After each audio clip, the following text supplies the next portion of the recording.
like I said, I work for the U.S. Environmental Protection Agency in the Office of Community Revitalization. We work nationwide. I work for our office in DC, but I actually have lived in Portland for a while and just worked remotely even before the time when we all did. So I'm very happy to be doing a project here in my own backyard as well. But I help manage a partnership between EPA and FEMA, which has been in place for a number of years through a formal memorandum of agreement. EPA's mission, of course, is to protect human health and the environment, and FEMA's is to help people before, during, and after disasters. So we merge those two by really providing a lot of direct assistance to communities and partners at different levels of government and the nonprofit sector as well, to do better pre-disaster planning and post-disaster recovery that incorporates community goals, environmental goals, and even economic development goals. So we have been working together for a number of years, and a few years back, we partnered on a project that led to the publication of this regional resilience toolkit. And the toolkit sort of the backdrop for this workshop that we're doing here between Metro, RDPO, and all of you. And I just stuck that in the chat, so if anybody wants to follow that link, they can see the entire toolkit. Great, thanks. So the toolkit is something different, we think, in that it really takes a regional view of disaster planning. So a lot of disaster planning happens at the local or county level or the state level through hazard mitigation plans, which are required by FEMA to access their disaster recovery funds. But EPA and FEMA sort of talking over the years sort of said to each other, we're not getting anywhere, both adapting to climate change and dealing with large scale disasters, city by city, where there are these boundaries between them. You see different codes and ordinances, different approaches. And then when you're looking at large scale infrastructure projects to mitigate natural hazard impacts, those really need to be done at a cross jurisdictional level. So this toolkit tries to take that approach to address disasters really at the scale that they happen. And part of that is getting out of the mindset that things need to only happen within a hazard mitigation plan. So hazard mitigation planning, and FEMA recognizes this, in order to be really successful, we need to be mitigating within land use planning, with transportation planning, with parks planning, with economic development plans, so thinking across all the different planning triggers that communities might have and making sure we're embedding resilience in all of those things. So we did some projects originally in California looking at fire and landslide recovery, earthquake and sea level rise. So also combining hazards. So we're not looking at hazards in the silos that they might exist, but how do they sort of interact with one another? And I think go back one slide, Laura.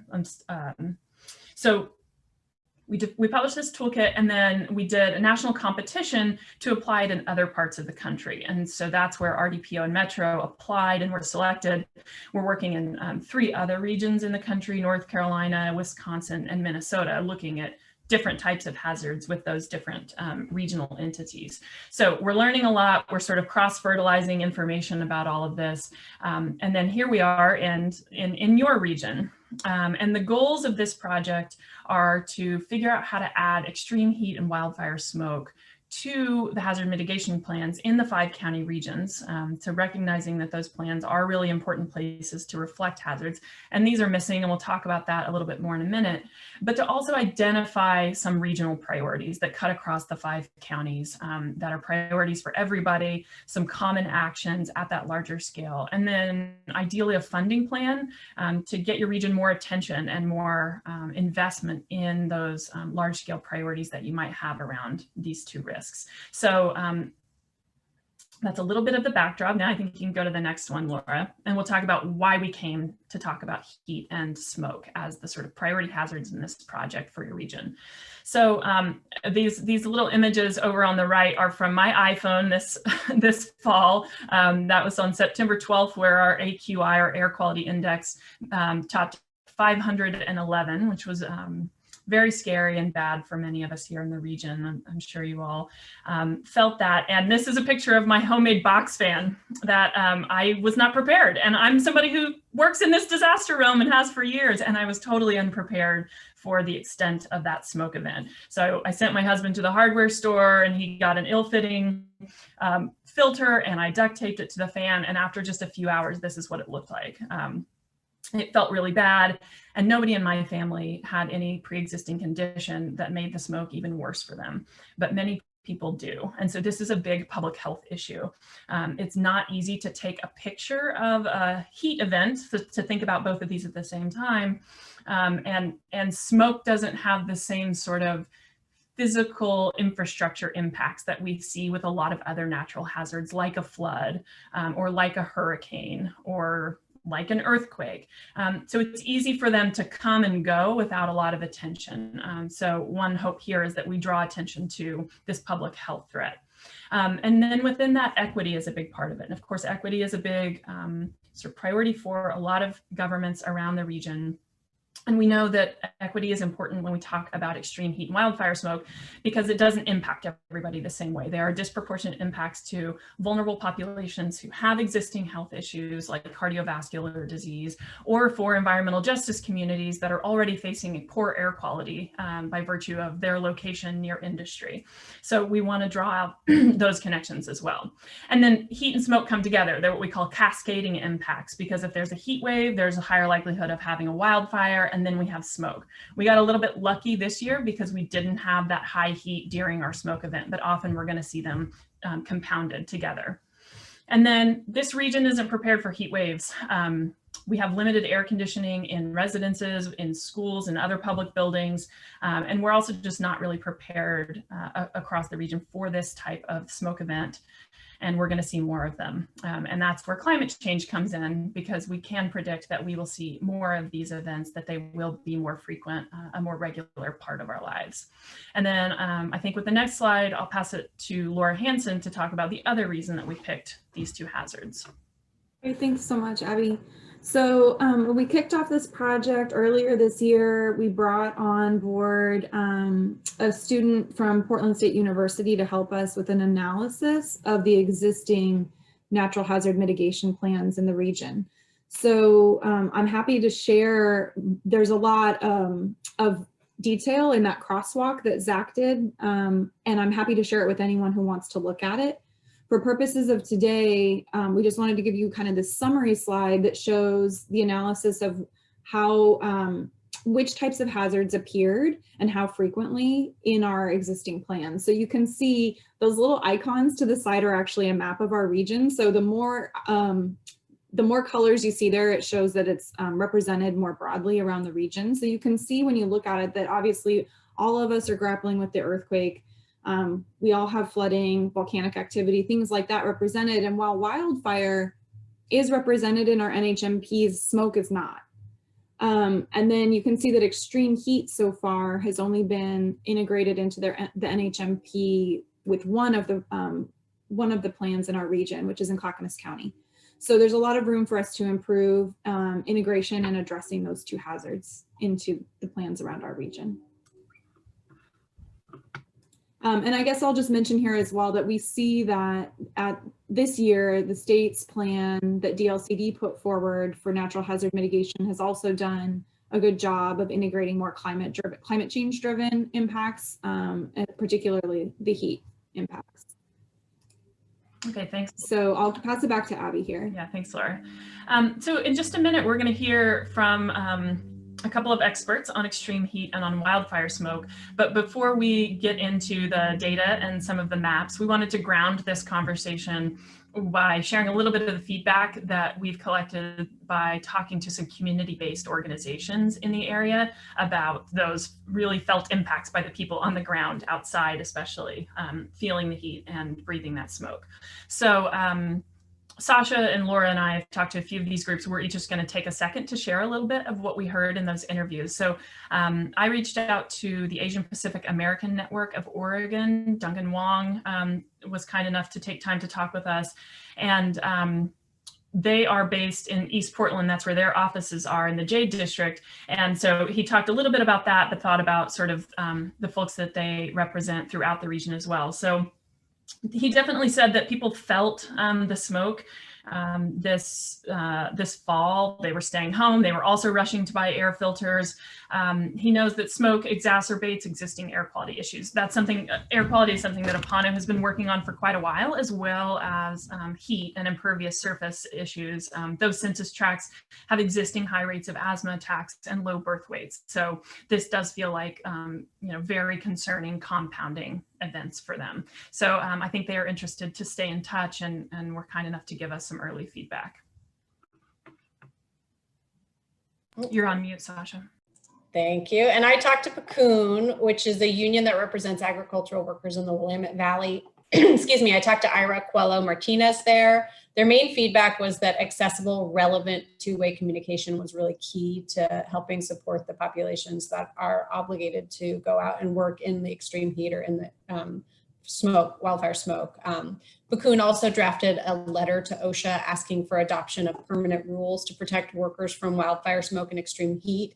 And that request included guidance for employers and regulation for employers on when they can have people work and what kind of protective gear they should be providing for their workers. Additionally, we had some really interesting, good briefings for a couple of the RDPO's Mitigation and Recovery Subcommittee, which has been really helpful in helping guide the design of these workshops. The Metro Policy Advisory Committee, or MPAC, and Metro Technical Advisory Committee, or MTAC, which is a elected leader and a staff level committees. And then some of the coordinating committees from various counties, including the East County Issue Forum in Multnomah County. And then on last Thursday, we had the first of these workshops, which was with elected officials and local leadership. And kind of the information we got back from them was it's clear these are areas we need to integrate into our planning, but we're in a learning phase, both about what these risks mean, as well as how to integrate them into our planning. So Abby just put in the chat, are there other community-based organizations that people think that we should be reaching out to that serve populations that are extremely impacted by these hazards? So if you have ideas for those, please go ahead and put them in the chat. And you may, one other thing, you may think of others as Vivek and Anna are speaking in a little bit, because they'll be sort of breaking out who's most impacted by these. That might bring together more specific groups once you hear from them. Yeah, and oh, go ahead. I was gonna say, I'll just add that I talked to Home Forward and the Joint Office for Homeless Services. And so like, I think top of mind for our group when we started this was understanding that there's a lot of impact for houseless populations around the region. And it was confirmed for us that, especially because of COVID-19, this year's events were really challenging because of the social distancing requirements to put people indoors for sheltering.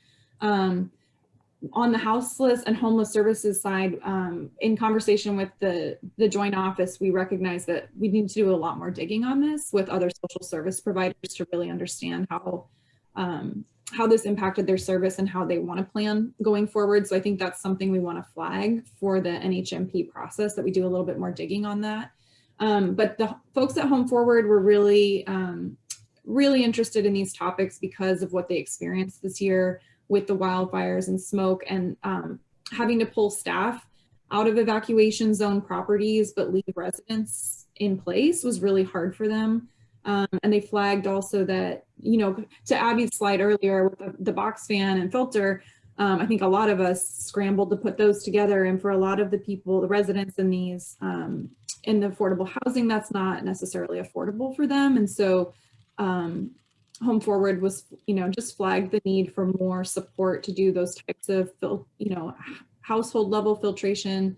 And then they also wanted to improve the way they can communicate about risks with their with the people living in their properties, because or who receive service from them, because this year they just had to rely on printouts and put flyers on doorsteps kind of thing. But because a lot of people don't necessarily have internet, maybe don't have phone, so communications is another big component of this, and understanding proper language translation and providing things in culturally appropriate manner.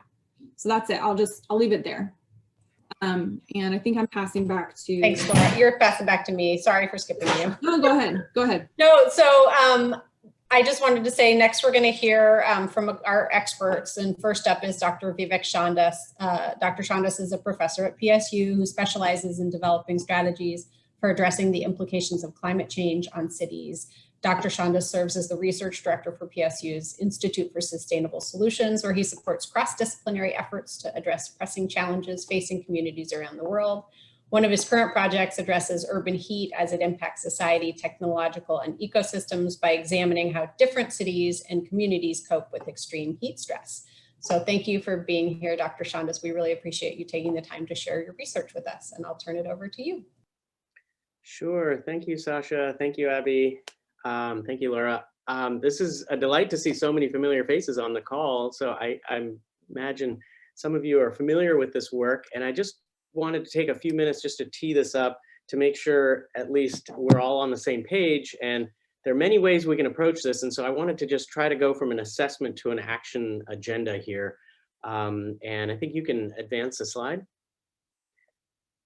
I want to just start with the recognition that the Center for Disease Control and Prevention, as well as the EPA and NOAA, specifically have all identified heat as a real big concern. And as Abby was suggesting earlier, in the Pacific Northwest, we're pretty much used to a mild climate on average. Over the last 70 years, our climate has been around averaging between about 60 to 63 degrees across the year. And what we've noticed is over time, this has been kind of slowly ratcheting up. And so by 2050, we're seeing the average, at least yearly, about 64 to 67 degrees Fahrenheit. And by the century's end, that's all the way up to 70 degrees Fahrenheit. And that is on average of what we're seeing. Generally, heat really affects folks, as you well know, July and August here in the Pacific Northwest. And that's when wildfires are also of severe concern because of the drying soils and because, as we were discussing earlier, it can amplify, heat can amplify the likelihood of fire. So there's a lot of synergy going on here. And part of what we're really been spending a lot of time on is thinking about the built environment as an object of amplifying heat in rural areas, while farm workers are exposed to increasing levels of heat, as you might see, or anybody working outside, roofers, landscapers, etc.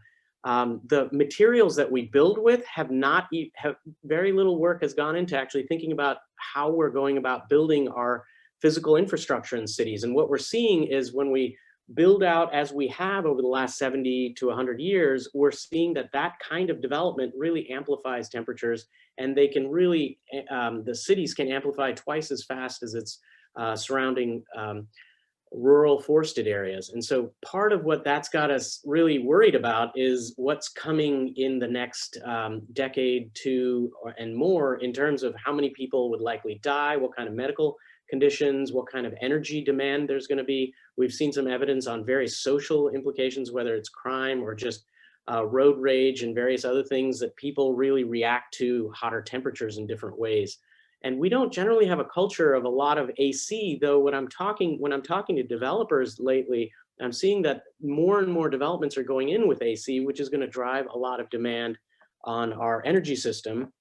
Whole different conversation that we can get into on that. Though we're all to generally summarize this particular piece is that we have very little experience with this in terms of at least being able to adapt to it in a relatively quick way, which is what seems to be coming down the pike. Let's go to the next slide. And policymakers right now are not thinking about it a great deal, which adds to the complexity of trying to address it. Some work that we did that came out in a study, I think I have a lot of animations in here, unfortunately for you, Abby, if you're advancing the slides. There was a really interesting piece in the New York Times this last summer that looked at the relationship between historic planning processes and the effect on particularly communities, low-income communities and communities of color, Black, Indigenous, Latinx communities that have historically not been located in places with lots of tree canopy and various other ways to where the wind would move and cool neighborhoods. And in fact, many communities, historically marginalized communities, have been living in places where temperatures are at the same time about 18 degrees Fahrenheit hotter in one neighborhood versus another. And this was a really interesting observation for us, because it's basically, if you go to the next slide, it's basically saying that there are certain built environment characteristics, such as, in this case, the temperature that we were looking at in relation to what planning agencies had done back in the 1930s all the way up to the 1960s, which some of you might be well familiar with, around where were there communities that were redlined. In other words, communities that didn't have access to home mortgages, places where cities had actively disinvested over time. And we were finding that that legacy of redlining is still present today in the temperatures that communities experience. And in fact, if you go to the next slide, you can see this on the ground where tree canopy is distributed around the city. And this is Richmond, Virginia. Far away from here, though, we looked at 108 cities across the country. And surprisingly, the Portland metro region was top of the list in terms of the difference between the redlined areas and the non-redlined areas. And so that really brought us to a little bit of a humbling point of recognizing that we really have a lot of work to do if we want to try to create a community that's heat safe for all. And you go to the next slide, you look at the impervious surface, which is one of those built out, the physical roadways or often large big box stores, freeways, all kinds of other large infrastructure that's been put in are often within these historically disinvested neighborhoods. And that really was a very clear indication to us that this is something that is actually a much more pernicious and systematic concern that we want to try to center as we're thinking about advancing a hazard mitigation plan that potentially involves and integrates a bit more around heat mapping. If you go to the next slide. In Richmond, as the study went on to describe, as you look at a low income neighborhood like Gilpin here, or you look at a higher income next slide or next photo, Westover Hills, for example, very different. And you can see this as you walk around, whether it's in the Portland region, if you even within the city, and you can go around many different parts of the region and actually see this playing out as well. Where those invested neighborhoods have often not just a lot more greenery, but a lot more space to allow air to circulate, to also allow the cooling effects of wind and convection to actually take place. Next slide. And versus other neighborhoods, similarly, you can find the distribution of greenery really very abundant in some versus playgrounds that often are very exposed and can be very hot even to play on some of this. Next slide. And so what we've come, I don't want to spend too much time on the methods here, but I do want to describe this as, as not a trivial task to go about measuring it. You might think like you feel it on your skin, it's therefore very hot, and it lends itself to a hot day, or you see or you hear a heat advisory from the local station of the National Weather Service. And what that helps us recognize is that, there are folks looking at this from a temperature point of view, looking at satellite-based measurements of heat, and we've seen that distribution from the earlier maps. You can use satellites to derive that. You can use ground stations to derive that. And unfortunately, there are very few of those in the area, so you don't get that kind of neighborhood or even street level difference. And finally, we can go around and actually collect the temperatures, which is something we've been doing for quite some time now in various places around the country. And so this allows you to really get at a much more detailed distribution of differences in one neighborhood versus another through these vehicle traverse approaches. So at least wanted to give you a little background on the methods of something. And as you might imagine, satellite-based measurements are getting ground surface temperature as opposed to air temperature, what we might feel. And believe it or not, there's increasing evidence that there's quite a big disparity between ground or surface or skin temperature, as it's often called, and what's actually about 2 meters above the ground, what you and I might experience as we're rolling or walking around the region. Next slide. So part of what we do with these vehicle-based traverses is we're able to mount small sensors either through walking, driving, or biking, and we're able to go out and collect tens of thousands of individual measurements, and that allows us to do some fancy mapping processes to come up with a distribution of temperature in and around a region. And that really helps to highlight what areas are hotter, what areas are cooler, and at a very granular and air temperature kind of perspective. which then helps to potentially target investments of limited resources into specific neighborhoods that have in many cases been disinvested over time. So it's really helped not only bring the community into the conversation, it's helped bring the science into the conversation, and it's helped in building action. So we've really found a lot of traction with this particular approach, whereas in satellite-derived maps and things like that, we have not been able to see as much political galvanizing around political action, even though those have been around for over a decade now. And so I really wanted to underscore at least the possibilities here for really a robust conversation to advance this locally. Next slide. We generate some of these kinds of outputs where we're looking at maps that show distribution of heat. This one's looking at Houston across the region, and this allows you to look at a whole range from 100 degrees to 89 degrees. Sometimes it's even higher than that. This total temperature differential at the same time was around 17 degrees Fahrenheit in one region. If you go to the next slide, and you can kind of get this out to communities through web maps. This is Miami, where you could look at a web map and zoom in, zoom out, and look at specific neighborhoods and whether you thought those were going to be hotter or not hotter, and really get at some of those concerns of specific communities. And there have been a lot of community projects that have emerged from this, where local nonprofit will go out and work with community members during a heat wave and try to find ways to actually reduce the likelihood of fatality, which is often befalls those with pre-existing health conditions, older adults, and those often that are under-resourced for being able to get AC or run it. Next slide. So a lot of folks ask, what do you do with any of this information? And so once you identify a neighborhood, we've actually been able to take a single neighborhood like this one. If you look at the base case, that's a model, like almost think of a Sim City kind of a model, where you can take a specific city block depicted according to the green being trees, the orange being grass, the gray being buildings, the black being roads. And you can essentially what the model does is push a whole bunch of hot air through this particular city block.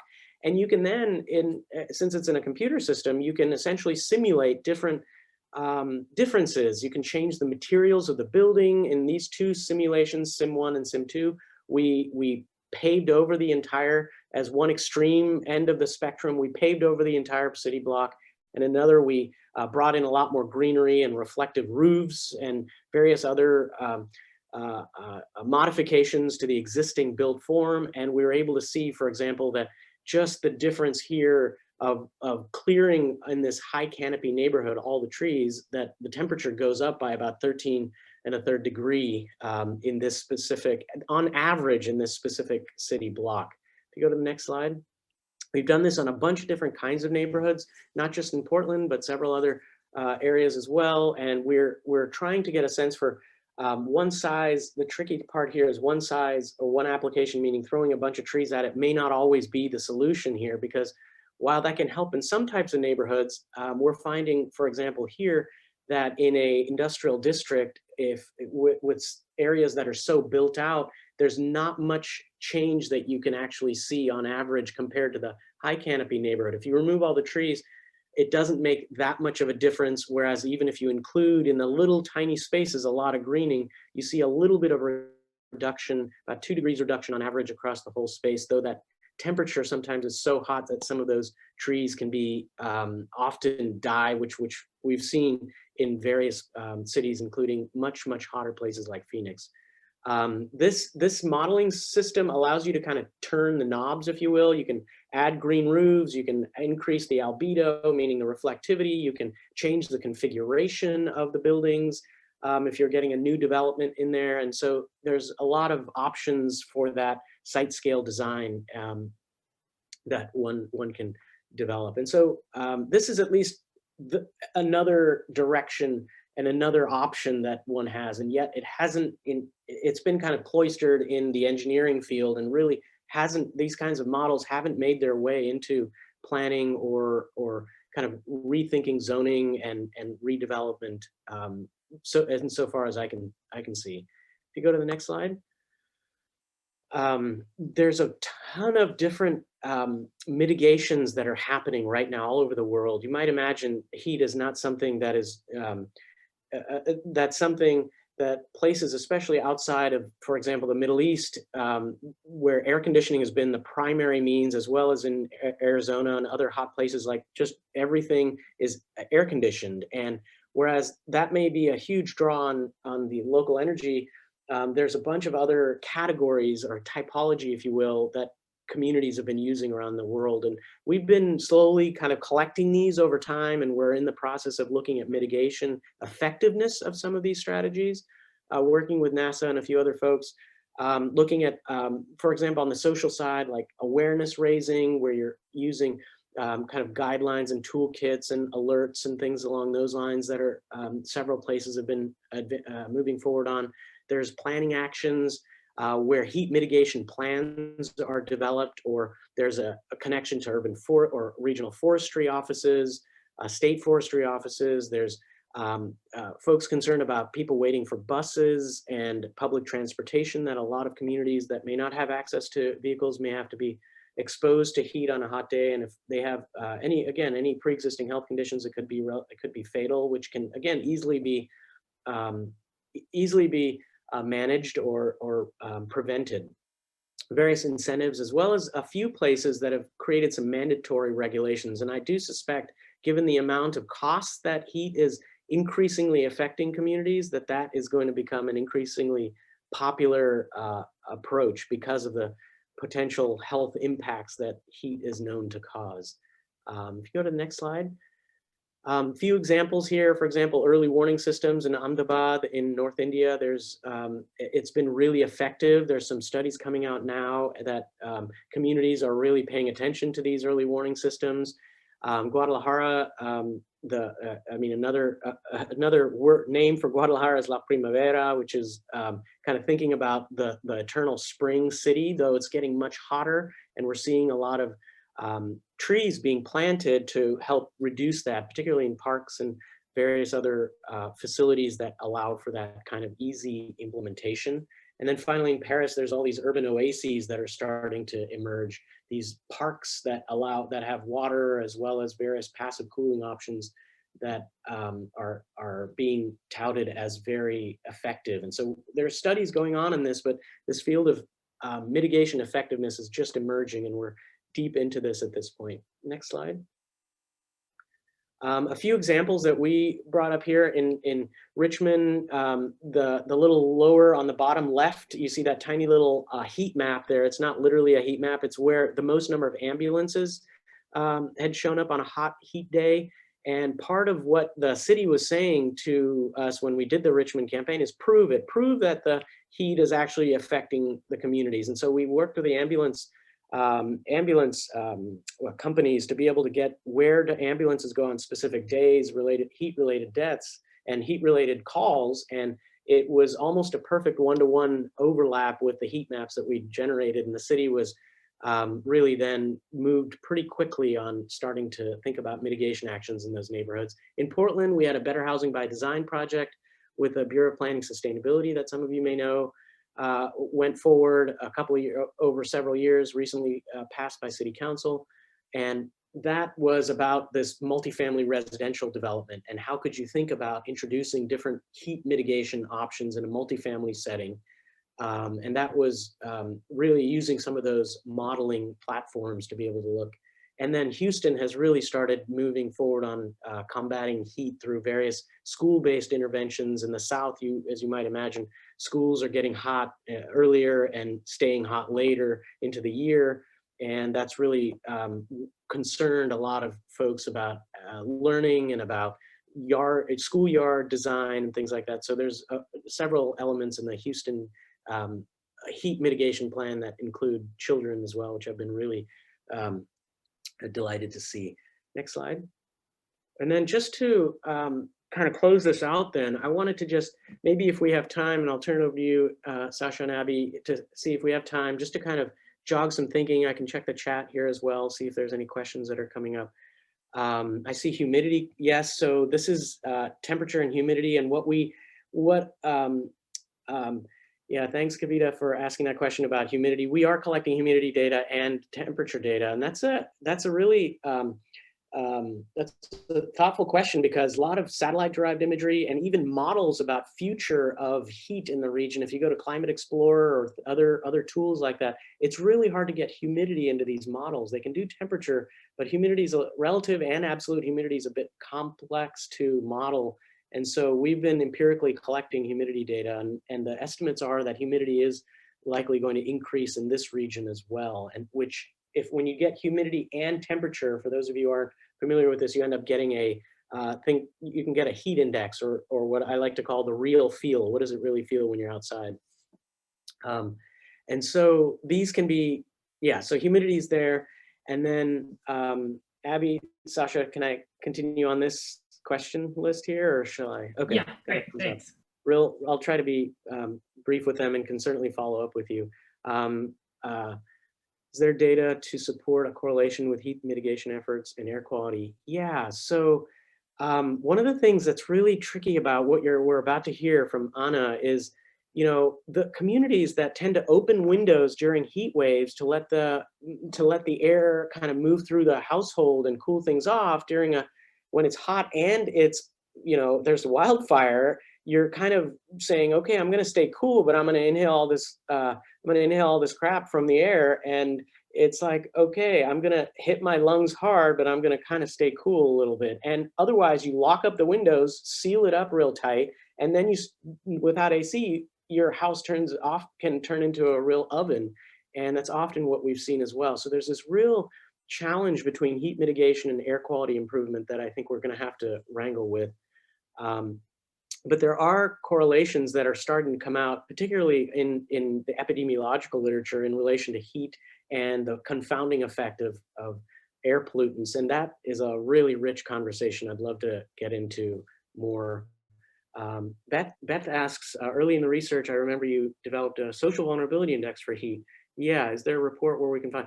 Yeah, thanks, Beth. I was meaning to respond to your email, and this is maybe my quickest way to respond to your email from last week.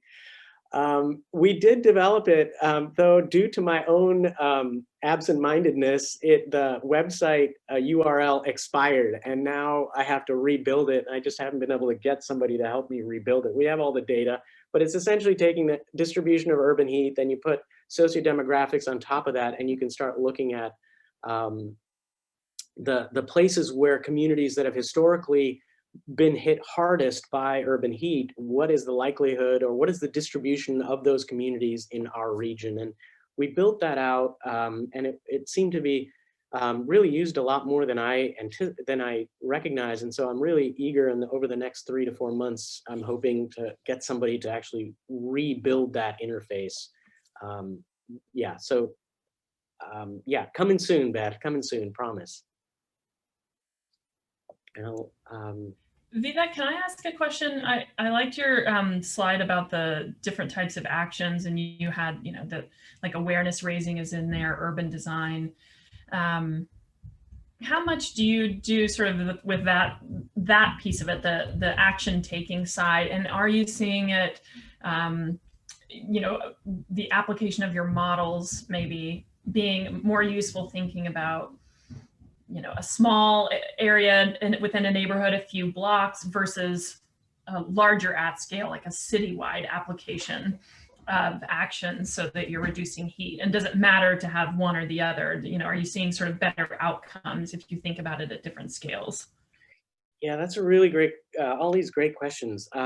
Abby, I mean, the tricky part here is often a resource question. If you can move on a heat mitigation plan, and which is not a trivial task, because you need to have a fair bit of data and understanding of what the coping mechanisms of communities are, what the cooling options are available, and generally kind of tying it in with multiple, if you have multiple bureaus in your municipality, like bringing in urban forestry, bringing in transportation, bringing in planning, etc., environmental services. So it's not trivial tasks, I'll say that, and that would work on a citywide level. But to really integrate it at the city level requires a whole bunch of work. And this is why the FEMA and trying to get it into natural hazard mitigation planning, I find to be such an important step, because I think it'll help communities kind of scale this at the city level much more effectively if you can do it through a through such a plan. What we're seeing now is often, what I'm seeing now is really kind of drops in the bucket in specific locations. It's much more tailored, much more specific to neighborhoods. It's often who is going to be a champion in that location to be able to recognize that this neighborhood is 15, 18 degrees hotter than that neighborhood, and how do we go to the state, how do we go to the feds, how do we go to private foundations to get some resources to be able to either plant trees, get an awareness building campaign going on. I've worked closely with this group called Groundwork, and they're now really advancing this whole climate safe neighborhoods agenda, which again is very focused on specific neighborhoods, specifically disinvested neighborhoods, and trying to advance work in those places. But until we get something like a federal plan in place that integrates heat, as we're talking about today, I think that city scale is pretty tricky. Just generally is what I could say. There's a lot more to it than that, but that's what I'd generally say. Yeah, and I think just for the whole group, I mean, we recognize that this is something new to not only the heat issue, but really sort of the broader issue of bringing public health data into the hazard mitigation planning process and conversation. We'll talk about that. I mean, it's not a perfect fit to bring this data into the typical FEMA checklist for hazard mitigation plans. But the good news, and I'll check our participant list here in a second, but our FEMA colleagues in FEMA Region 10 are really supportive of this and interested in this. There aren't a lot of great examples, just for the record. We've been doing some due diligence research on how much heat and smoke are popping up in hazard mitigation plans nationwide, and they're not really. Pitkin County, Colorado has some smoke information in their plans. And of course, there are examples that we've pulled when we asked this question of all the FEMA regions around the country. Pandemics are in there, and they're in there a lot more now than they were last year. They're going to be in the updates. So that's there. But again, even that sort of thinking about that as a scale issue, that I think this is very timely. I think we're going to see more of this, and the sort of guidance document that we're hoping to create here for you in this region, I think is probably going to be transferable, and the sort of document that's of interest to a lot of other places as well, because so many more places are starting to grapple with this, and thinking of it as a hazard is, like you said, Vivek, I think a useful way to draw attention to it, and some links to some other potential sources to fund the actions that we know need to take place on the ground. Yeah, it's easy to name hurricanes, it seems. It's easy to name pandemics because you got a virus name, but we'd love to start naming heat waves. That'd be a lot of importance to think about, because then it adds a little level of like familiarity. Right now, you look at research on past heat waves and it's dates, and while we can remember those dates as well, it adds a level of, it almost personalizes it and makes it a little bit of a, oh, that Maria, or oh, that Katrina. It becomes a little bit more of a conversation that we can have about a specific event. Right, and making sure people are prepared for those. And so I think we'll hear from Anna a little bit too, that advanced warning and making sure that people know it's coming and can get themselves hunkered down, or get to a place where they can stay safe in a heat event or a smoke event, that can help. So yes, letting people know that there are some warning mechanisms, and I think Anna will talk about that in just a minute.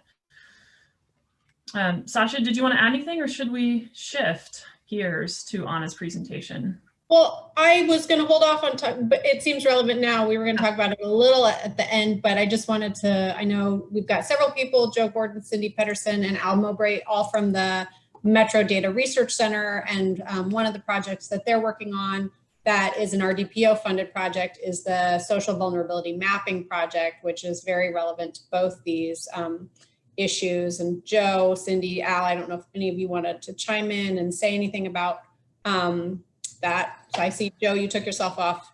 You ready to talk? Go for it. Yeah, hey, thanks, Sasha. Hi, Vivek. Thanks for the presentation. It was good to kind of go over. I've seen a lot of the material before, but it was good to get kind of a refresher. Yeah, we're kind of in the beginning stages of a large social vulnerability mapping project. it's intended to be kind of applicable to all types of disasters. So it's not really catered real specifically to any one type. I think, perhaps in future iterations, there might be some potential focusing of that for various types of disasters. But right now we're kind of in the phase of engaging with focus groups. We put together a technical advisory group of disaster management partners in the region, sort of getting a sense of what's important to the community as well as to people that work in this field, doing research on the abundance of existing research on social vulnerability and trying to figure out how you make that a little bit more local. There's lots of kind of national social vulnerability approaches out there with national federal data, but how you think about trying to fill in some of the categorical and spatial gaps and try and bring that to your local area and have that be a little bit more reflective of the socioeconomic nuances that you might have in your region. And so we're kind of focused on that regional approach, but then also calling out and focusing on different counties specifically, trying to provide some detail there. So yeah, it's still pretty early on. Hoping to have kind of a beta version of that mid-year 2021, and yeah, so more soon on that. Great, thanks, Joe. Yeah. Well, yeah, we'll stay connected with you. Yeah. Okay. All right. Well, thank you so much, Vivek, and stick around because we'll have more conversation after Anna's presentation. So I'm happy to introduce Anna Rappold. She is my colleague at the U.S. Environmental Protection Agency. She works at the Center for Public Health and Environmental Assessment at EPA. Dr. Rappold is a statistician and epidemiologist who researches the links between wildfire smoke and adverse health outcomes. She brought to life the Smoke Sense project, which is a smartphone app that provides participants with information about wildfire smoke and health when and where they need it. Anna, thank you so much for joining us today. Thank you, Abby. Oh my goodness, I did not speak yet today, so my voice was all rusty. Thank you for organizing this. This is really great. I love the idea of bringing together risk assessors and scientists together with city planners. It's something that all of us who do research dream about, that our research would eventually make a difference somewhere down the line. So it perhaps not directly linked, but it's great to be part of this conversation. So as Abby said, I am a statistician and a branch chief at the clinical research branch. We focus a lot on clinical and epidemiologic studies of air pollution and specifically wildfires.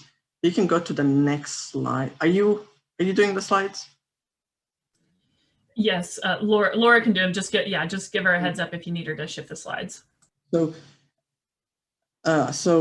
to understand a little bit smoke about as a hazard, one thing is has come to be obvious in the last 5 years or so, and that is that smoke is inevitable. It's happened before, and it is happening more often and will happen again. And many communities across the country are caught by surprise when this happens. It's something that's really hard to plan for because of unpredictability. It's one of those things when there's enough chance of something not happening, then we have a hard time devoting resources and energy toward it, right? So if there's a good probability of something not happening, but then when it happens, the outcomes can be very severe. And as you mentioned, Abby, in introduction, fires are integrated, I think it was you or Sasha, are integrated in many of the hazard mitigation plans, but smoke is not, even though smoke impacts our communities at very large scales, in a very different ways. These images, are images of dramatic episodes of smoke, but what's behind these images is tells you, for example, the first slide is a Sheremetyevo in 2010, where the airline industry was shut down. Even road transport was shut down for a number of days because of the fires that were outside of Moscow. And with that came concern of burning of the forests that were previously impacted by Chernobyl disasters. So there was a lot of concern about radioactive material being burned and kind of reintroduced into the atmosphere. We have in the next slide, this was, sorry, no, not next slide, but next image. We have large exposure to smoke in urban areas, right? We have transport of air pollutants. This is the one top image. In the right is image from the satellite after Indonesia fires, where a big cloud of ozone and VOCs was transported globally, right? So it impacts, smoke can impact communities far away from the fires. In this case, it was Africa and then even traveled to America.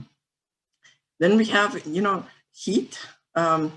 In Melbourne, the temperatures reached 46 Celsius degrees on the days when there was these enormous fires. So that just creates additional burden on the population. Now we have a lot of destruction in the wildland-urban interface. So there's more burning of human-made materials like cars, houses, electronics, refrigerators, everything that you ordinarily would not want to burn in your backyard, right? And that's all being released in the atmosphere and the land. So smoke and fires have impact far beyond what we have traditionally recognized. And smoke is composed of a number of air toxins, particulate matter, trace gases, volatile organic compounds, ozone, carbon monoxide, mercury, all these things that have previously been assessed as harmful to human health.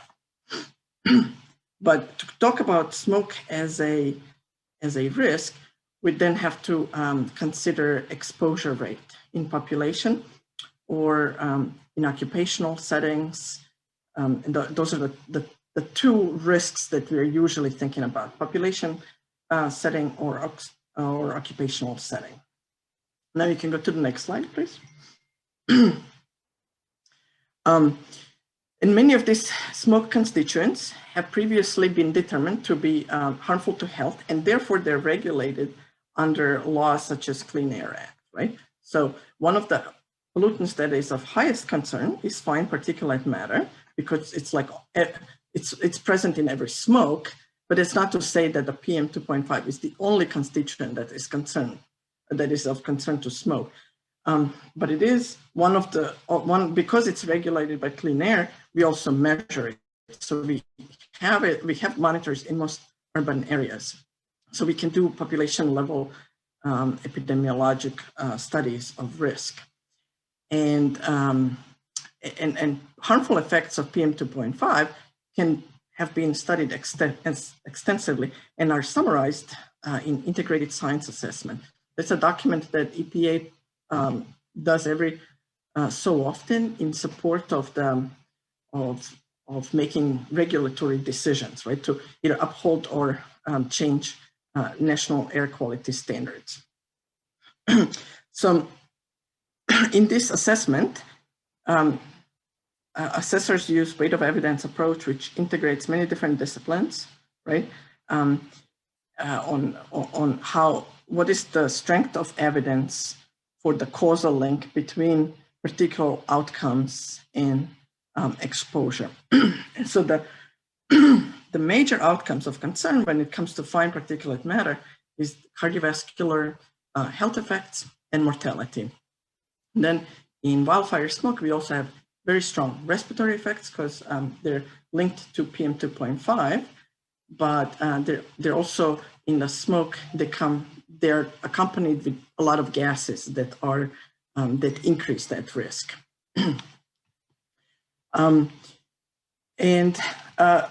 So in addition to this these effects, we're also concerned with short-term exposure and long-term exposure, as well as acute outcomes and chronic outcomes of following exposures. And all that, so this slide is to summarize it.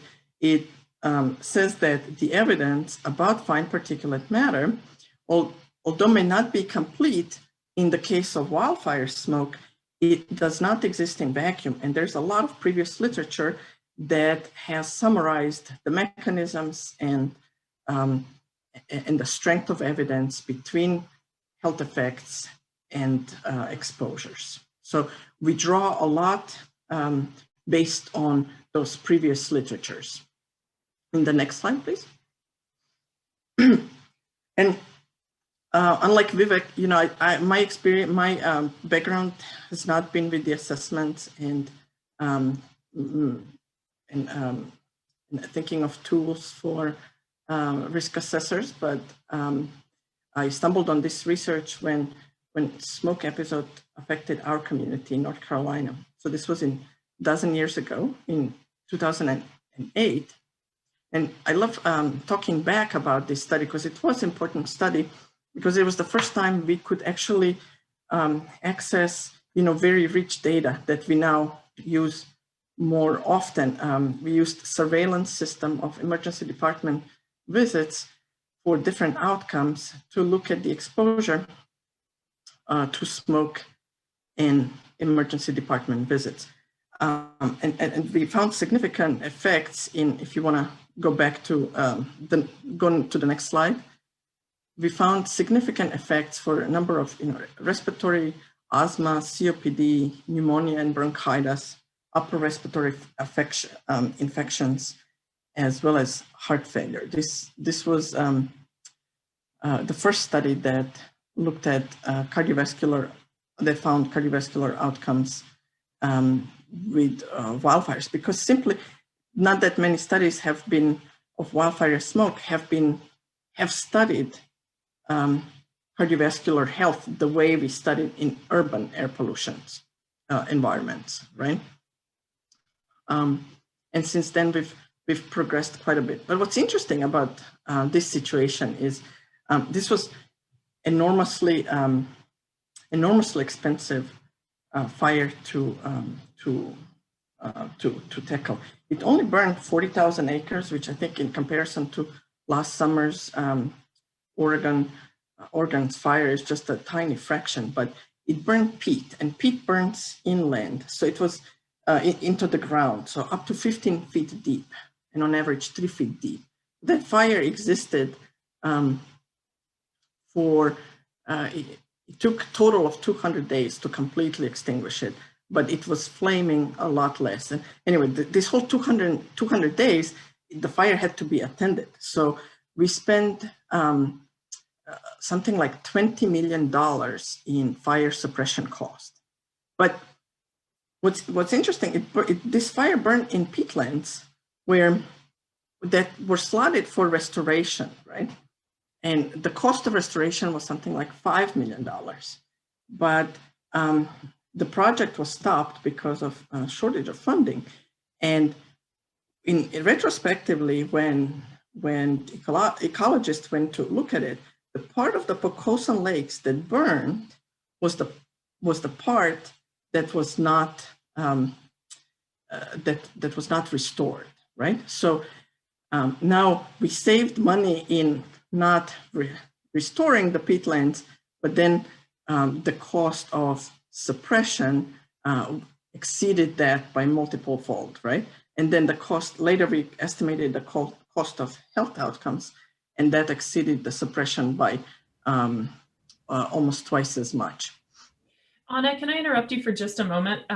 Just to add that I think this ties to something we heard from the mayor and the fire chief from Ashland, Oregon last week, talking about their forest restoration efforts are a key component of their wildfire smoke plan for their region. Thinking about this in maybe the more positive way, that they do think of that as a good investment for mitigating smoke, is to better manage the forest lands.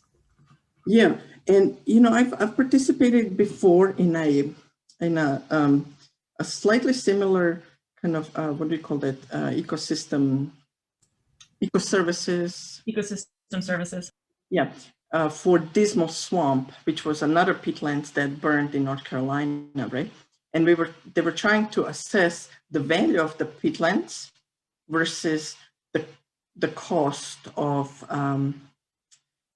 maintaining and the cost of suppression when the fire occurs. And so one of the only things, I came in as an outsider with a health perspective, right? And no one else in the room had familiarity with it. So what came out of that meeting was we met in a local library. This is National Geographic's USGRS. And what came out of that is that health outcomes were very easy to actually, one of the easiest things to actually enumerate, right? And to assess cost of them, right? So while others like loss of educational resources or loss of vacation visitors, that was a lot harder to put on a scale of what suppression and maintenance of such a resource would cost. So it was very interesting. I want to mention that because this health outcomes don't exist in a vacuum. They exist with all these natural ecosystem benefits, and it all becomes part of a bigger picture. So doing good for one also benefits the other type of resources. And you can move on to the next slide. So over the years, a more comprehensive understanding of outcomes that are associated with wildfire smoke has emerged. Now we are concerned about the increases in all-cause mortality. There's pretty strong evidence for that. There is asthma, increases of asthma and COPD exacerbations are always consistently reported in the literature.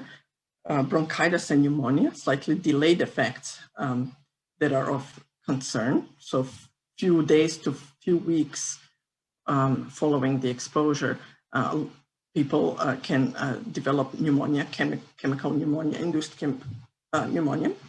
Then various childhood respiratory diseases like as well as ear infections, actually. Then cardiovascular outcomes. There is a small but growing literature on adverse birth outcomes. Now, those are very chronic outcomes because birth outcomes have an effect for years after the exposure. Anxiety is a very big thing that has been understudied. And then we have other outcomes that are harder to quantify because we don't have these databases. Like we can't go to the hospital system and look for eye irritation. Not everyone goes to the doctor for eye irritation, but it does impact our productivity, right? So on our pyramid of health effects, while death is a very serious outcome that impacts smallest population size, symptoms such as eye irritation are at the bottom of the pyramid, impacting a lot of people, but per person, they carry less burden, right? But cumulatively, when you look at the population, it does contribute a lot to the loss of productivity and such things. The susceptible population then include populations with pre-existing cardiovascular and respiratory diseases, right? Older populations. Usually we say 65 years and older, but there's nothing magical about what happens at age 65, other than you become enrolled in Medicare. And then we study, in epidemiologic studies, we study all adults in 65 or older differently than we study younger adults, right? So I just want to mention that there's nothing magical about the year of 65 other than our medical plans change. Children, there's growing evidence of populations with lower socioeconomic status being of high risk, not only because of lack of access, but also because other cumulative stressors that, and as well as housing characteristics that accompany lower socioeconomic communities. Pregnant women and their fetuses are always considered at increased risk, right? And although the literature on that is still not very comprehensive. And then finally, individuals with chronic inflammatory diseases, such as diabetes and obesity. Now, when you look at all this, it turns out that, you know, this is a large segment of our population that has at least one of these characteristics, right? Either you're younger, you're older. A lot of individuals have pre-existing conditions, and a lot of individuals live in a lower socioeconomic communities. The next slide. So just like Vivek talked, we tried to bring this concept that vulnerability can be, you know, indexed, and that we can understand it at a larger scale level. So we tried to do that with in this paper called by introducing Community Vulnerability Index for Smoke. Basically, what we did here is then use the prevalence data on all these pre-existing conditions, right? So that's all publicly available data. And then we mapped it against exposure of smoke, right? And we wanted to see whether communities who are more exposed to smoke at the annual level, you know, follow a different pattern of community vulnerability. And that turns out to be so, particularly, you know, because of the large concentration of higher vulnerability in the Southeast, where we have approximately half of the fire emissions are in the South, right? But something like this can be done at a more local level, the kind of level that you are looking at. So although we may not have prevalence rates for diabetes at the census block level, you know, maybe for now we can safely assume that diabetes rates are constant within within the county, but then consider other modifiers such as SCS and then add population size to it. And now you have a better map of vulnerability due to pre-existing conditions such as diabetes. And our colleagues in North Carolina Department of Public Health, if you go to the next slide, tried to do something similar to that. They were not at the time interested in what Community of Portland is interested in, developing these maps, but what they were interested is identifying communities that would be good candidates for implementing prevention efforts. They had some funding from CDC.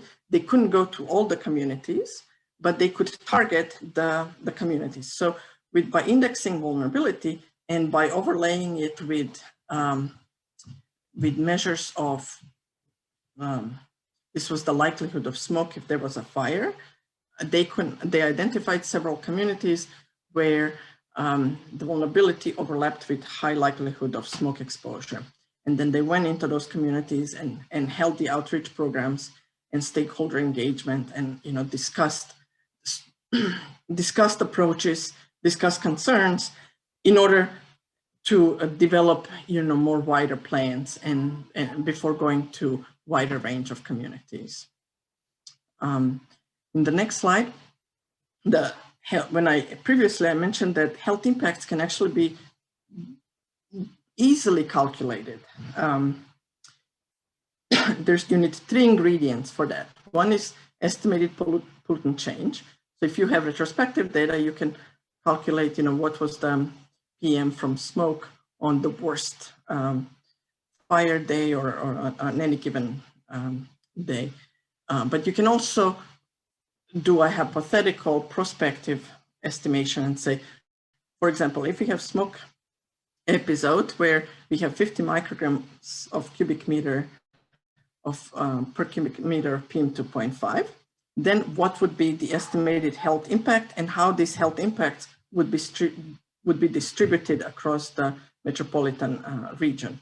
So you need this pollutant change, you need population, and that exists at a very fine levels. And then you need baseline incidences, which exist in, we have software at EPA, but other sources also you can get those baseline incidence rates from other sources. Okay. One of these, we summarized in this paper. I just put it so that I'm not stealing figures. And here's how it looks like when we are, if you go into the next slide, when we summarize the number of excess hospitalizations. This was per year at the national level, but it can be done again at any level of PM2.5, and instead of using the total number of excess hospitalizations, you can do a map of it, right? So for each location on the grid or on the shape, you can calculate those excess respiratory admissions, excess cardiovascular admissions, as well as mortality. Like those are the. You can also calculate what's the value of preventing those. So in the next slide, you can. It's not terribly difficult to find the dollar values of average hospital admission. All right. Now, with that talking, we can go to the next slide. So we talked about smoke as a hazard and smoke as risk. And now a lot of communities are thinking about how to mitigate smoke, right? Or how to mitigate adverse outcomes from smoke. This has largely historically been focused on controlling the exposure rate and identifying susceptible populations. But there's some issues there, right? So when you say, if you only target susceptible populations, well, before someone adopts new behaviors, you also need them to self-identify that they're a susceptible population. So, I can tell you how many times I missed a message like that because I didn't identify myself as a person they were speaking to. There's a lot of communities are working on developing plans for mitigation of exposure at the individual level. So preparing messages about HEPA filters, maybe even delivery of the HEPA filters at the community level, recommending reducing time outdoors, recommending creating clean room masks. The problem has been in the past that a lot of these messages lack consent at some local level. So particularly with masks in the past, for example, some community leaders would recommend them, others would categorically not. So that creates mixed message, and that all becomes moot point after the last year. I think we all have masks and we don't hesitate to wear them, more or less. But here we are. At the community level, smoke preparedness helps in planning. A lot of communities have thought about the type of interventions they can implement, creating clean air centers, right? Like libraries, creating smoke plants, creating regular feed to the forecast. So there's some states that do not use forecasts. They do not forecast the air quality, but others do. And that's very important. It's very important to talk about it so that people know how to interpret that information, because that's pretty new, you know, for a lot of individuals don't wake up thinking, oh, what is going to be the air quality today, right? Unless they live in the areas where air quality is the problem. But most American communities have enjoy very good air quality since enactment of Clean Air Act. So it's not in their consciousness. And think about just the word particulate matter. Sounds like, I don't know, like a disease of some sort, or just like, is this something I really want to be thinking about now? Particulate matter, what is it? So there has to be a lot of communications and a lot of education and engagement on this issue to facilitate that behavioral change that needs to occur at the individual level and at the community level to be prepared for smoke. And most recently, you know, researchers have started to tackle, and this is what we've done with Smoke Sense, on developing and delivering salient and consistent health risk messages when and where people are actually experiencing smoke.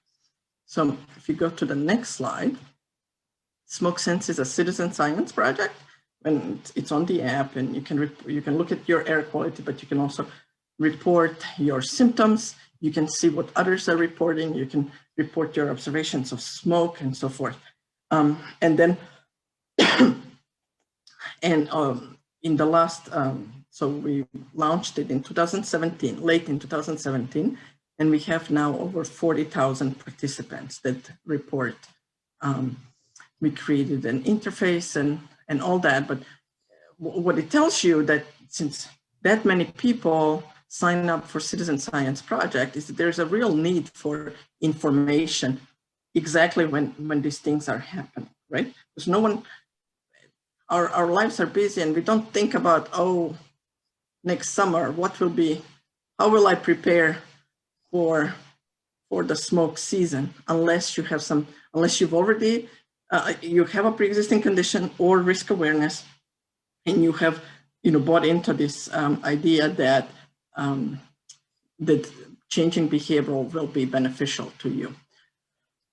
So with Smoke Sense, we try to gain insights on why is there a gap between what we know about reducing smoke exposure and recommended actions and the actions that actually individuals take. So we try to, follow a little bit of concept of like, Fitbit or diet plans or so forth, that engagement on the issue and education eventually propagates the knowledge and leads to behavioral change.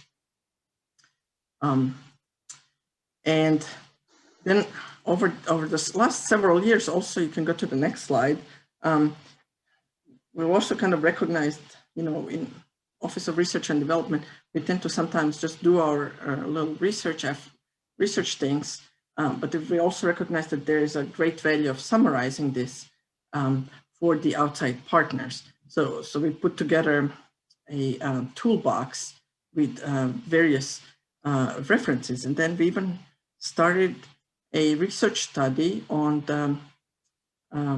the process of incorporating these toolboxes into the community level plans,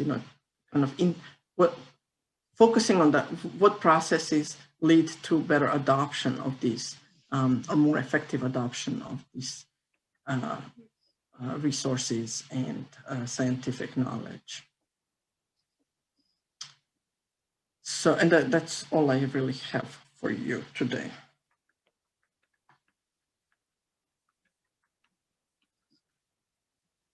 All right, thank you so much, Anna, and stick around in case we have a few questions about your particular presentation. And then I think while we wait and see, either feel free to just take yourself off mute and ask anything, or pop them in the chat. And we can continue the conversation too as we sort of shift gears over to thinking about how we're going to take all this information and try to make it useful to you all as planners. So Laura, if you want to advance the slides on to our next one on the sort of document outline. There we go. All right. So thanks again, Anna. Stick around in case other questions do come up. So to shift gears a little bit of thinking, okay, great. We just heard a lot of information about what the risks are and how they impact different populations, how we see things like increased premature deaths and hospital visits. How are we going to translate that into something useful within hazard mitigation plans? So our hope is that we can create a little document, like a guidance document, sort of plug and play for the hazard mitigation planners in particular, to add extreme heat and wildfire smoke to those HMPs. Today, I'm going to talk mostly about these top 4, which is why it's circled. And then our workshop next, or that's just 2 days from now on Thursday, we're going to dig in a little bit more to the mitigation action list and what some of the funding options are. But overall, this sort of like 6 chapters or sections in this guidance document, it matches with FEMA's guidance for hazard mitigation plan checklists. And it's based again on that regional resilience toolkit where we have a bunch of worksheets built into that. So we are kind of planning to modify these worksheets for heat and smoke so that you can use them to write these new sections if you have an upcoming hazard mitigation plan update and choose to do that. I do just want to recognize that the state hazard mitigation plan can align with this throughout as well. I know we maybe have a couple folks from DLCD on today. I don't know if you want to add anything about your new heat component, urban heat island impact within the state hazard mitigation plan, but that's certainly a path of least resistance, is sort of to copy what the state has and add to yours. So we'll be trying to think of those links as well. And we know there's some other work out there, like a wildland fire study, whether that can translate over to some smoke work. And then we've heard from Edgar Gomez and some others of trying to align the updates to the community wildfire protection plans and adding smoke within those. And those historically also don't say a whole lot about smoke, but there's sort of a sea change there as well. So I'll pause for a second and see if any of you folks that I just name dropped want to add anything about some of those other kind of aligned efforts right now.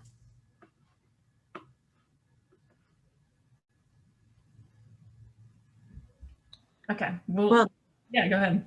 Hi, this is Marion from the state DLCD.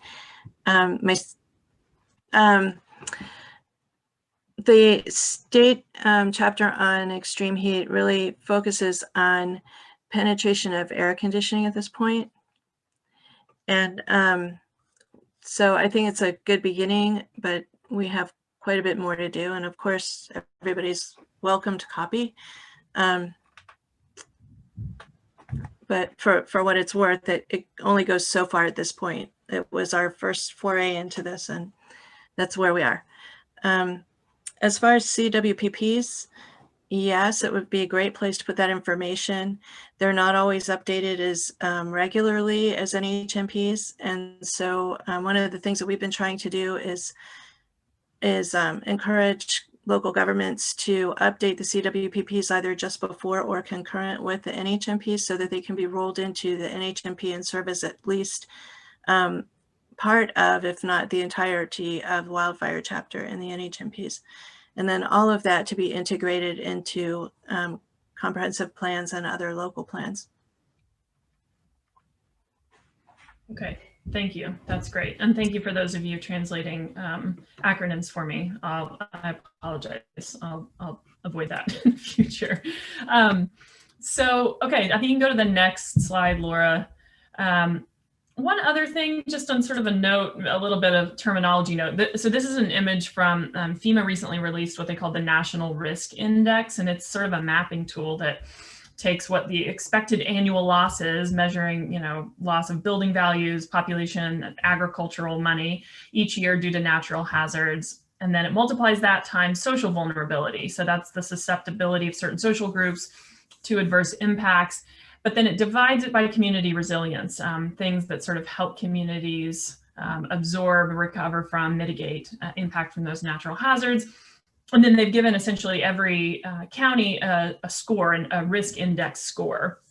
And you all in the field, I'm sure, have seen some of these reports and seen, you know, different communities responding positively or negatively to their NRI, their score on that map and the color coding. But I think it's a useful, I bring this up here because in terms of defining risk and what counts as an asset, in the sort of typical FEMA parlance, an asset refers to like infrastructure that's at risk.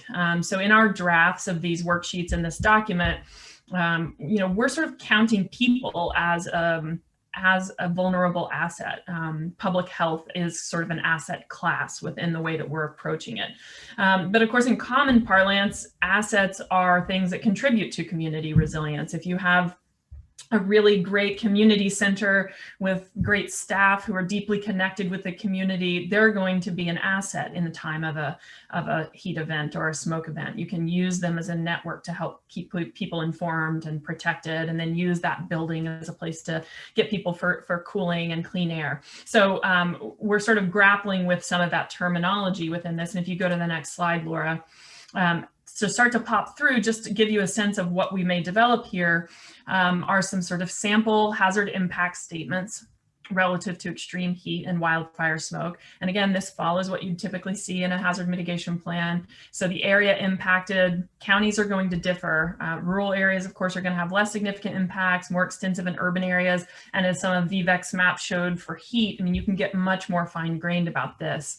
And then some descriptions of what the probable extent of hazards would be, probability of future events. That's where we can add in climate data.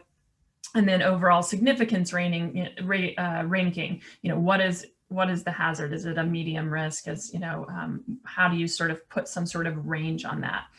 Next slide. And then we've also tried to start to identify what some of the assets and data sources, and this gets to that point of how do you define an asset? So for thinking about public health, you could look at the total population of the county. They may be a low vulnerability from heat and smoke, but if you start to break out public health by some of those sensitive populations, you're going to see that that sort of priority ranking go high for vulnerability. And then we want to sort of take account of things like, where are their hospitals? How far away are they from some of those most vulnerable neighborhoods? Do we have cooling centers, clean air centers?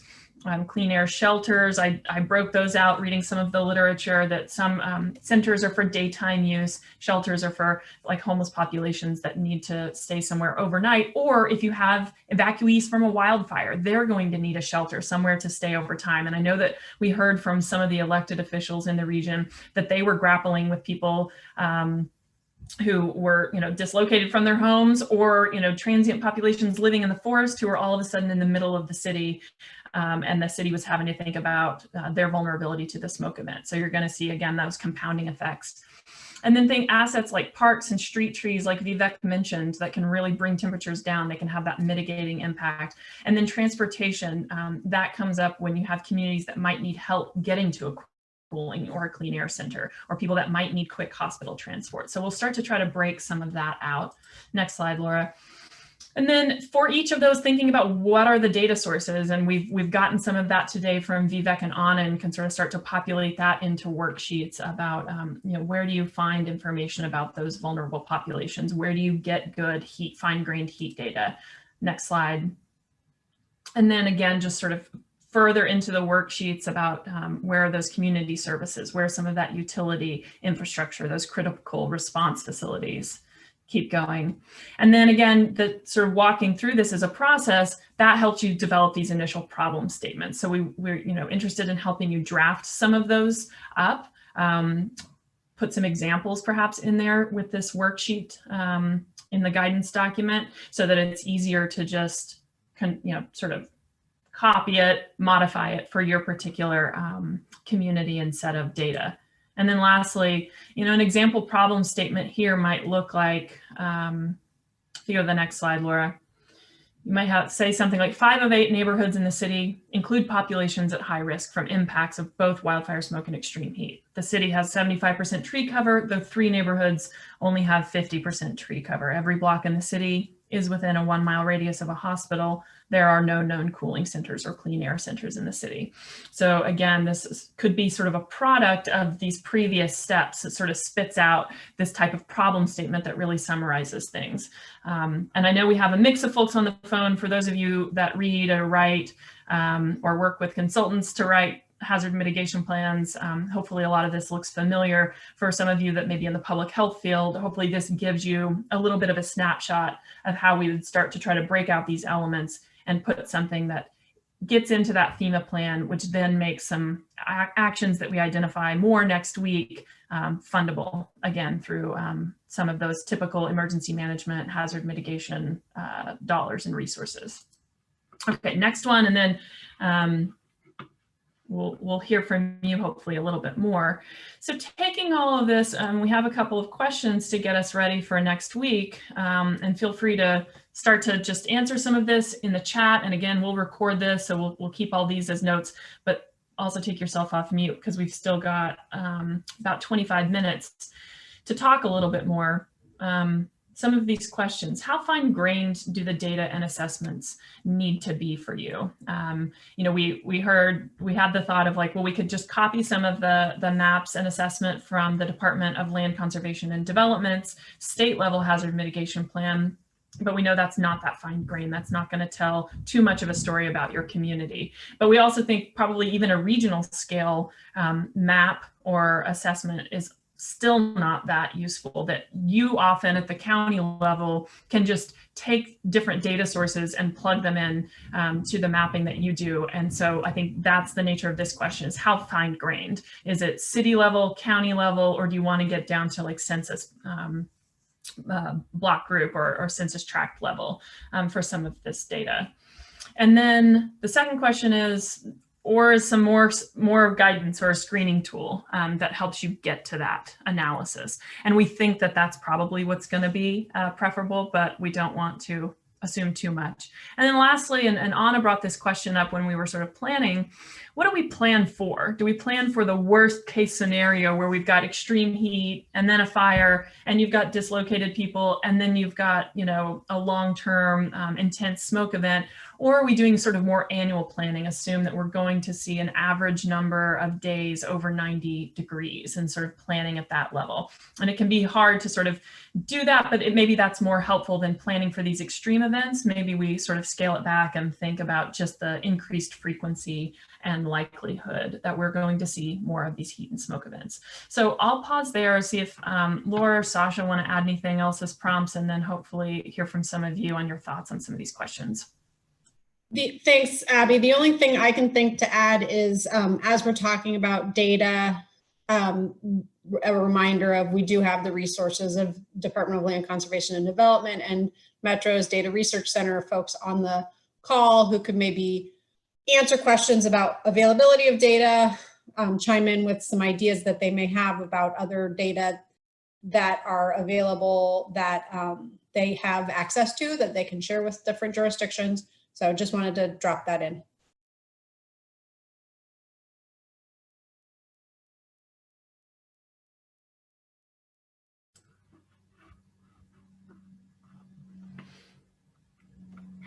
Are there any hazard mitigation planners on the phone that have thoughts about even how likely you might be if you were really thinking this was of interest and you wanted to add this to your next plan update? You know, our main question is, we want to make that easy for you. So does any of this resonate, or are we missing something? I'll start since folks aren't really talking that much. This is Beth Gilden. I'm at PSU and working on the City of Portland Natural Hazard Mitigation Plan. And I think, so I don't know what the possibilities are for how fine-grained the data can be. It seems like just being able to see how these hazards might impact the city in general would be very beneficial. like all of the city of Portland, but I definitely am always on the hunt for things where we can see social vulnerability on a more fine-grained scale, because we know that while, you know, maybe the hazard will blanket the city, different populations will be impacted in different ways. And thinking about also how certain populations might be more vulnerable to each hazard or hazards in combination too, I think could be really helpful as well. Great. So I think that's kind of our thought of this idea of a screening tool, is starting to just list out who some of those vulnerable people are, you know, based on what we saw from Vivek and Anna, you know, people, you know, children, pregnant women, people with cardiovascular disease. And then a lot of that public health data is available. So we can kind of have it's almost like check boxes. And then if you could, you know, spit out a result that shows you like, yes, we have these populations located in these neighborhoods in our community, it starts to just tell a story about, you know, where those people live and what their vulnerability is. This is Jay Wilson from Clackamas County. We're still probably a few years out before we begin our next update, but we're certainly interested in looking at how this type of information gets integrated to planning that's ongoing. Like I know the city of Portland is about to initiate their plan update. I think for a county like ours in Clackamas County, what's more challenging for me is really the more rural areas in terms of these assessments and kind of capturing the data that has been a challenge for us in trying to account for social vulnerability in these rural settings where the data is very diffused.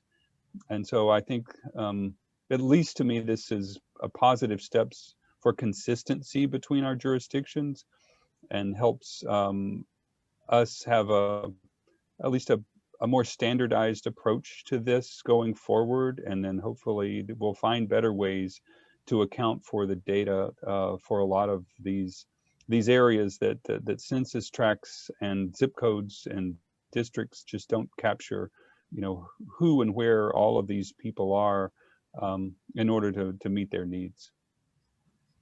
Okay, thanks, Jay.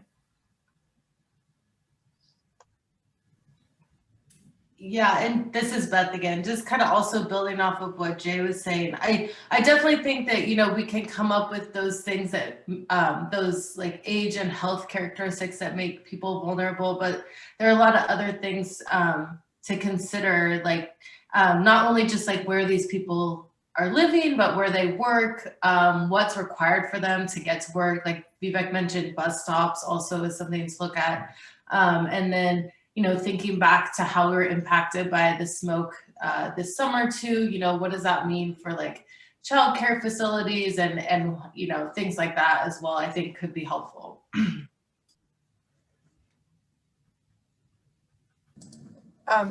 This is Alex out from the Port of Portland. I like, so going to Kavita's comment from the city, I really like having the toolbox of options as I'm thinking about what to do for the port, which is a very different construct than broader public agencies. That toolbox and being able to line it up across hazards to show the multiple benefits of one action to deal with multiple problems, I think is going to be really useful for me. I also think in some ways using the problem statement tool that you wrote up there is, it's adaptable, right? So you can use it as a planner, but you can also use some of that construct in your engagement with people to get them to say it. So I kind of like it. It's very simple and accessible to ask those question and answer statements to start to move conversations forward. So I like both those components of it. And so. Okay, that's great. Now, I mean, you could sort of see that there, you know, it looked like one paragraph, but there were some key questions that were starting to be answered, like who are your vulnerable people? Where are and you start to walk through it. And so you can both use it as sort of like in your a little bit more detached planner state. You can use it with, in our case, there's a lot of staff maybe questions that might be impacted because we'll have a lot of operational issues that will come up on the, you know, on our very limited properties, how we function on those. But that staff question, I think, is going to be really big for us. So engaging around that might be good. Yeah, and I think, one thing that's in the regional resilience toolkit is there's a lot in there about the importance of engagement, and like you have to start engagement earlier, but keep it going. You'd almost want to take that problem statement and any maps, for instance, that were produced and ground truth them with people and be like, is this statement accurate from your experience of your neighborhood?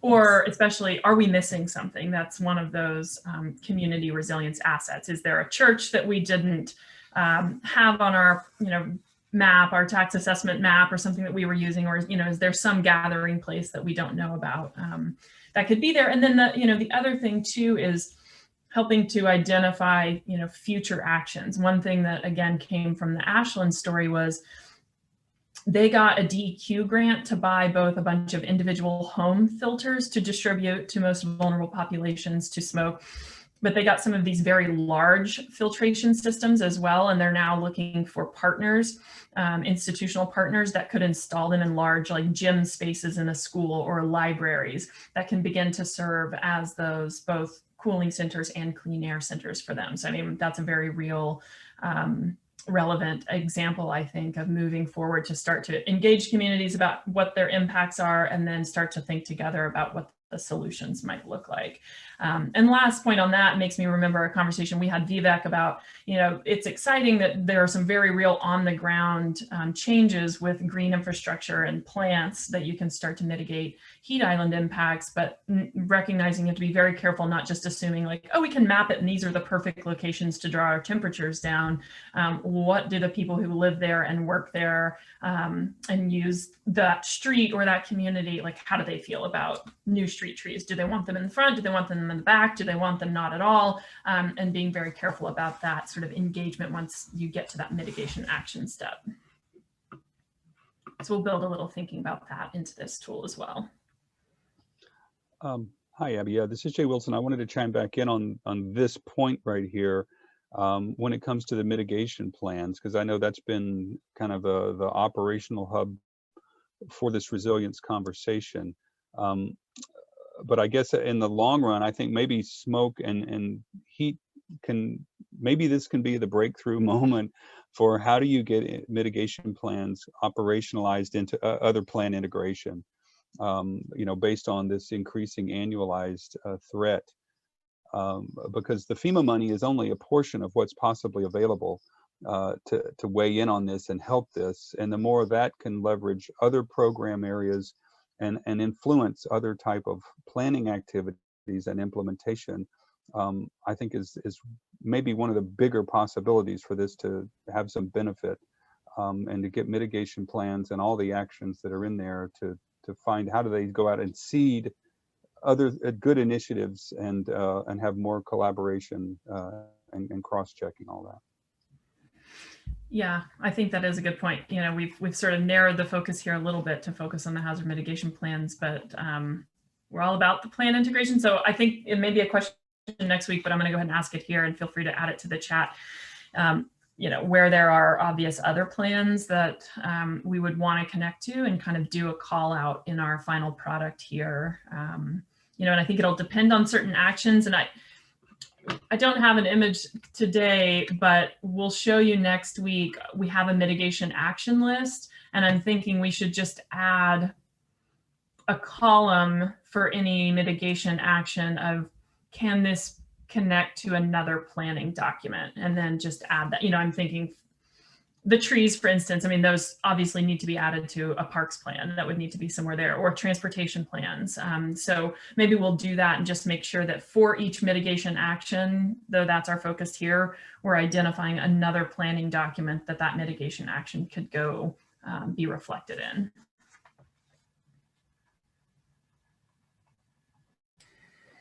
Hey, Abby, could I chime back in? Please do. This is kind of circling back to what Jay and Beth were talking about with kind of the desired spatial resolution of socioeconomic data.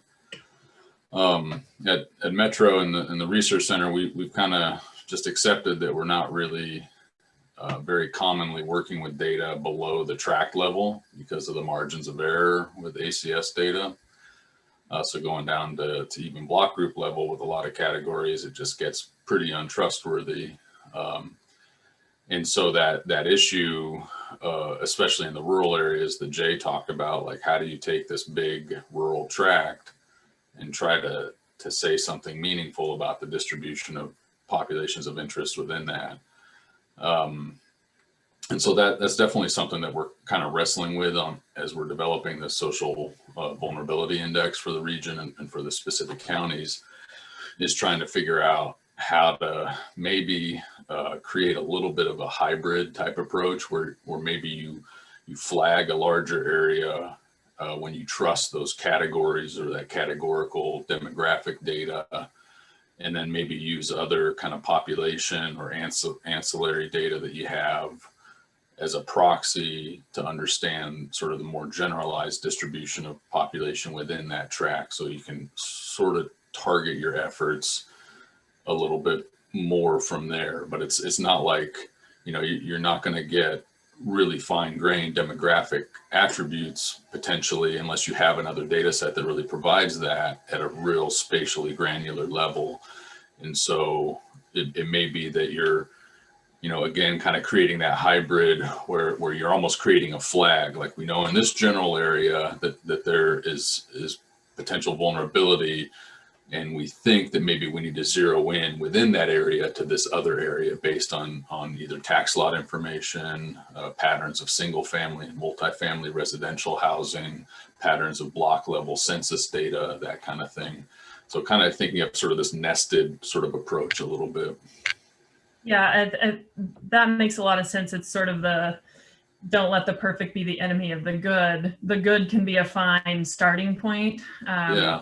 But if you could flag it and say, we know there's better data out there, you know, that's for follow-up or something like that. Yeah, exactly. I like that analogy that sometimes the good is the best you're going to get.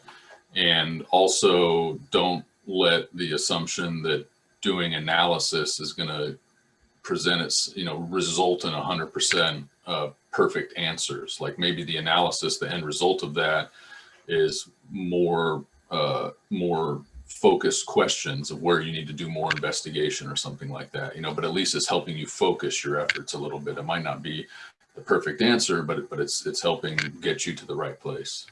Right. Can I just chime in there real quick? Please. This is Vivek. It's interesting because when we talk about modeling and we talk about data, one of the things I've come to become a lot more sensitized to is, as somebody who has done a great deal of modeling over my career, the data sets that you put into these models are what are going to be coming out as the data sets that we discuss, that we wrangle, that we quibble over, right? And so what has happened, though, in the way we've gone about collecting data is we've systematically left out, whether it be certain populations or we've left out specific variables, and those end up not being in any way centered in the conversations going forward. And so part of the challenge I have, and we had this big discussion come up with the census recently, which what questions are we going to put in and what questions are we not going to put in? And that kerfuffle that really blew up all through last year. And it really heightened, in my mind, the need to make sure that the concerns around historic injustices and inequities are really part of the way in which we go about collecting data, because all data are not created equal in that sense, right? And we really need to find ways to make sure that the data we're collecting are really able to address these historic marginalized systems that have continued to perpetuate a lot of the kinds of systemic bias that we see in our models and that we see in the kinds of analyses that we do. So I just feel like I would be remiss if I didn't at least underscore that in terms of the pursuit of the perfect data set or a good data set, but just recognizing that there have been very clearly omitted variable bias in a lot of the approaches that we've taken. It makes me think it's just maybe another question to add in our screening tool is just a recognition that the data sets that can be used are here, but that they may have those implicit biases. They may not tell the whole story, and then, you know, maybe adding a few additional questions that we know are not answered by the data. And that gets maybe some of what Beth was saying of, you know, where do people live? Where do they work? How do they travel? We may not have all that information, but maybe adding some of those questions that we would like to know the answer to in there because we know that it would tell us a fuller story about vulnerability or exposure. I think that's a really good point too. Like when I get to the end of a project or analysis, I usually have more things that I don't know about than I do know about, you know? And so I think being transparent about that and being like, hey, these are the questions we're not able to answer.